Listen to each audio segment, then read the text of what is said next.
सर्वसामान्यांच्या हक्काचा आवाज जागर जनस्थान।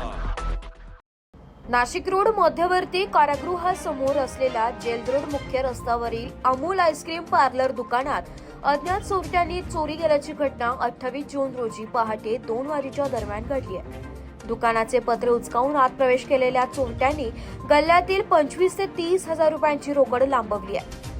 दुकान चालक हार्दिक दंडगवाळ यांच्याकडून मिळालेल्या माहितीनुसार चोरट्यांनी अमूल पार्लरच्या छतावरील पत्रे काढून दुकानात प्रवेश केला। आतमध्ये असलेल्या गल्ल्याचे कुलूप तोडून त्यातील रोख रक्कम चोरून नेली आहे। दुकान चालक हार्दिक दंडगवाळ यांच्या दुकान उघडताना हा प्रकार लक्षात आलाय। घटनेची माहिती मिळताच उपनगर पोलिसांनी घटनास्थळी धाव घेतली आहे। दुकानातील सीसीटीव्ही फुटेजची पाहणी केली असता चोरीचा प्रकार कॅमेऱ्यात कैद झालाय।